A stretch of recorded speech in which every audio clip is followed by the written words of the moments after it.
chairman of the Ethics Commission has stated on television that it is a good law.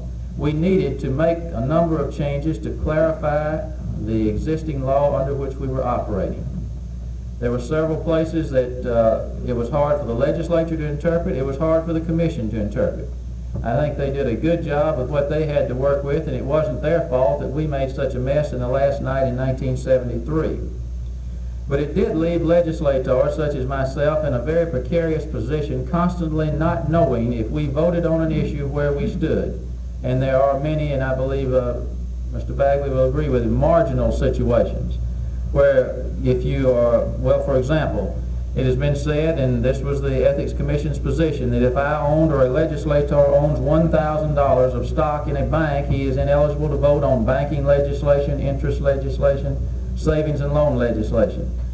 Now, gentlemen, you know that $1,000 of bank stock is so petty that if that is going to affect my vote or your vote, then we're in a bad situation. And the same situation with insurance stock and on and on. We cannot have a legislature that cannot own a simple amount of stock. And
transferred over into the second month with a higher energy cost adjustment rate.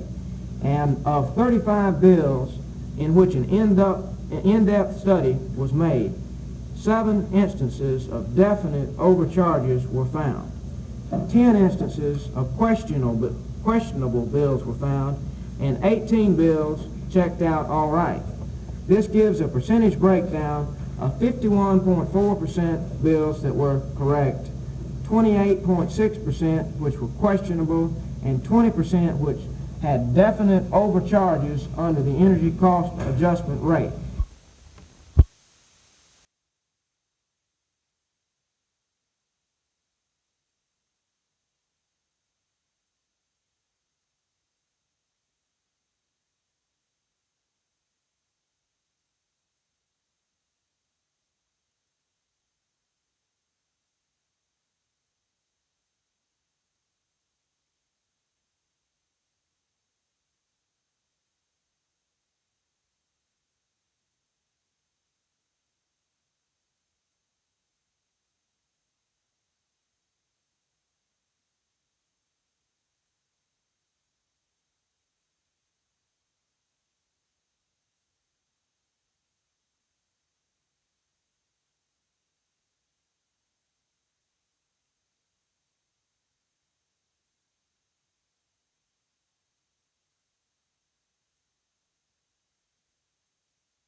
the proposal that the department construct a single and separate facility for the criminally insane.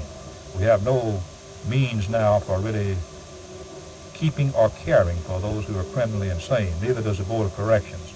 And there's a crying need for that in this state. And there's a proposal now before the legislature that funds be provided and that we be granted the means of operating a facility of this sort. These are the three pieces of legislation that are of considerable importance to us.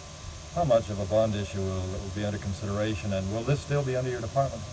The amount is $7 million, and if built, it will be operated by the Department of Mental Health. There was considerable discussion as to whether it should be a hospital operation, a prison operation, or a joint operation.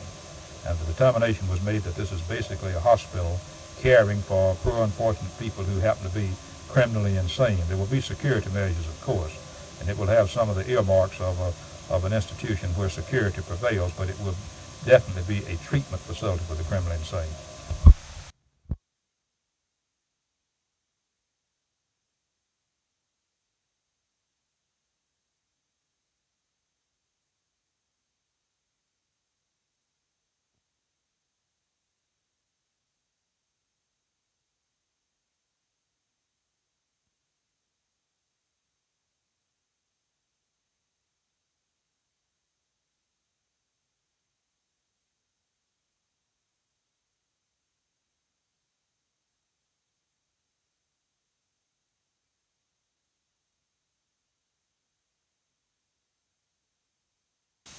President Jerry Ford, who made that list back in 1949, as did Senator Charles Percy, who made it big with Kodak.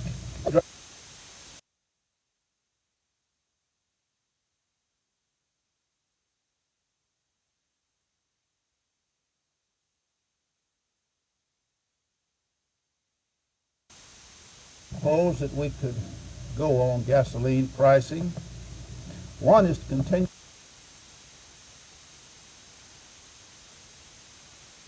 But let me remind you that 4 out of every 10 gallons of gas that are in your gasoline tank tonight, parked here at the Holiday Inn, did not come from American oil wells, but they came from some of the OPEC countries. They came from Saudi Arabia, or they came from Venezuela, or Nigeria, or Iran. And in reminding you this, let me tell you also that these countries tell us what the price of this oil is going to be, and they tell us also if we can get the oil or not.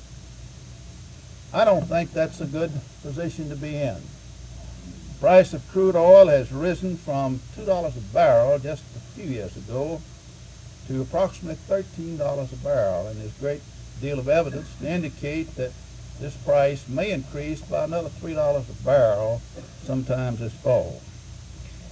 I believe you'll agree with me that this is not a good position for this country to be in. It's not a good to be dependent on the whims of the foreign oil kings, and I believe that we need to do something about it.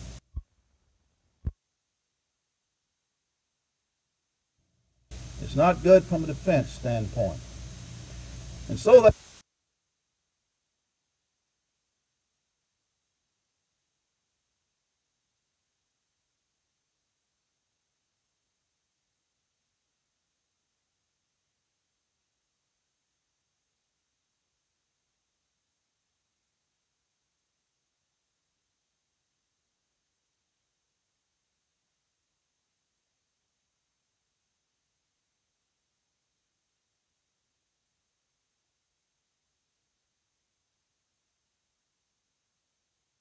Tax portion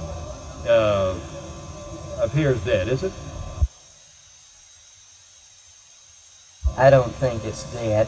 The Senate Finance and Taxation Committee is going to examine both halves of my proposal.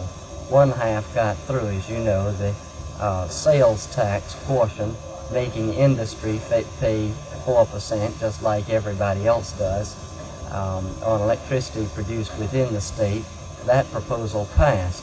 Then the other half of my proposal, making industry pay 4%, just like everybody else, on electricity produced from outside the state, that proposal failed. But the Senate will review both proposals, and if they feel that the two proposals put together will make an equitable package that will solve the needs of the general fund as well as the needs of the special education trust fund, why then I think the Senate will act favorably on the proposals. If, on the other hand, the Senate has a better solution, naturally they'd come forward with that. I'm just, my proposals are one way of approaching a very complicated problem.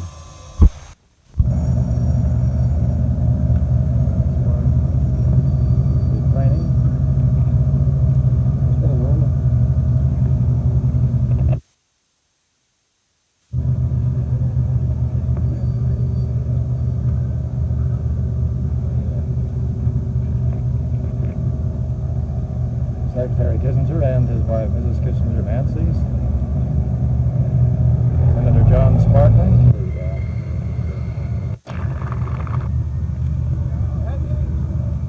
There's people bringing the secretary to the crowd.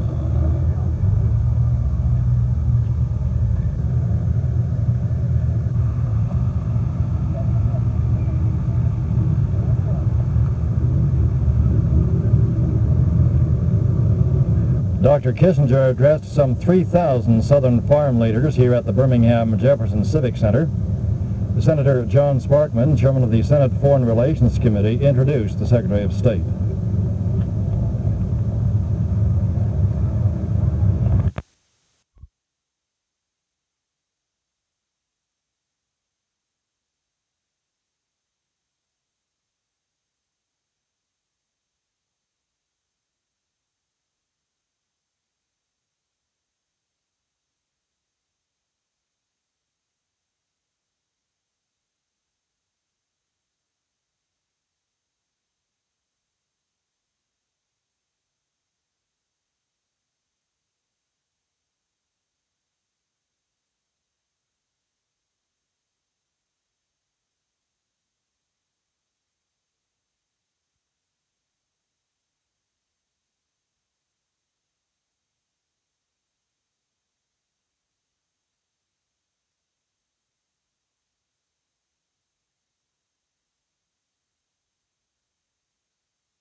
During the summer months, I have a special vacation home unit that does nothing but check these vacation homes.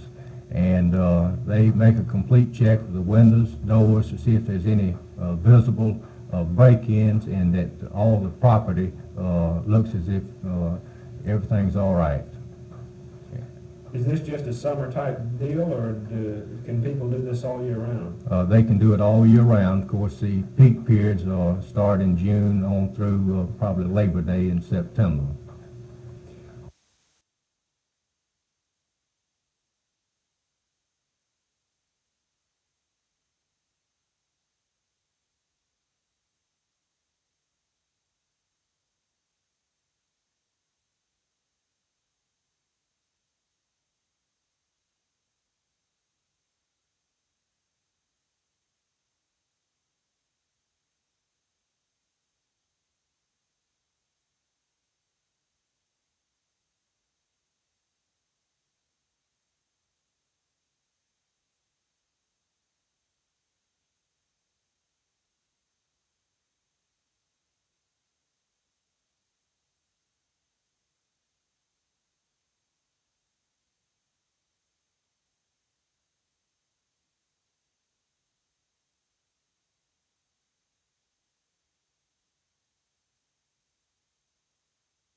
Not only one of the best farm leaders that I know, but a gentleman in every saw hopeful signs. Over the past couple of years, he was concerned with getting the facts.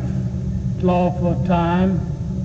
I served in the Navy in World War II as an officer for 52 months, who represent the state of Kansas by itself. Produces more wheat than the Soviet Union bought from us this year. All of the corn the Soviet Union bought this year could be handled by half a dozen counties in the state of Illinois. The barley production of the state of Montana would nearly fill their barley purchase. and it's clear that most of the barley will come from Canada or France. Here are a few more facts the critics are overlooking. The cost of wheat is a very small part of the cost of bread. When wheat costs $4 a bushel, the wheat in a loaf of bread costs less than 6 cents. If the price of wheat goes to $5, the wheat in a loaf of bread costs less than 8 cents. In June of 1972, the month before the big wheat deal, farmers got 2.6 cents for the wheat in a loaf of bread. In June of this year, farmers got 3.6 cents, or an increase of 1 cent. But bread prices at the store have gone up nearly 11 cents per loaf since June of 1972. The price of wheat dropped to $1.70 per bushel from last October, dropped to $1.76, $1.70 a bushel from last October to this June. But the price of bread did not come down. Now that the price of wheat has recovered part of that $1.70 drop, it doesn't make sense to say that bread price will shoot up. Either the price of wheat does not have much effect on the price of bread, or somebody has been making windfall profits over the last few months. We did not mean to infer that it was not adequately funded as it was under the 16 age group. But when you have your age up to 18, you must be sure that you're funded adequately to take care of the burden of the 16 and 17-year-olds. Does your study make a recommendation as far as the age is concerned? Yes. We recommend that the age of juvenile jurisdiction be set at under 18 years of age. Now, what's the reason for that? Well, that is the age, you will see in our report where almost all of the states in the Union have that as their age of juvenile jurisdiction. It's been recommended by the National Council on Crime and Delinquency, also by the Judicial Article Implementation Committee. There is opposition to raising the age statewide to 18. What sort of opposition is there? Well, some of the judges feel that it should be at 16. Some of the citizens feel that way. We have, they feel that a 16 and 17-year-old should be treated in the adult system. And your study group is opposed to having a 16-year-old and a 17-year-old put in prison with adults. Right. We also leave a provision in here that they can be transferred to circuit court if the juvenile judge feels that the juvenile system does not have the facility or is not able to work with that 16 or 17-year-old. They can be transferred to circuit court and tried as an adult. I would suggest that certainly they have the proper type locks on their homes, on all outside doors, and keeping the walks and driveways clear of any obstructions that someone might conceal themselves around. And I think a big help too would be gates and proper fencing around their property. That these can certainly deter a prospective burglar or an intruder, and would increase the difficulty of the removal of any large type items should the home be broken into. And something else that is very important is the proper marking of articles so that they can be later identified should they be stolen. In particular, those items that would have serial numbers. List these by serial number, make, and all, and have it available for the police department should these items become missing or stolen. Are you talking about items like televisions or stereos? Yes, if they have, most of them do have serial numbers. Note down the brand of it and the serial number.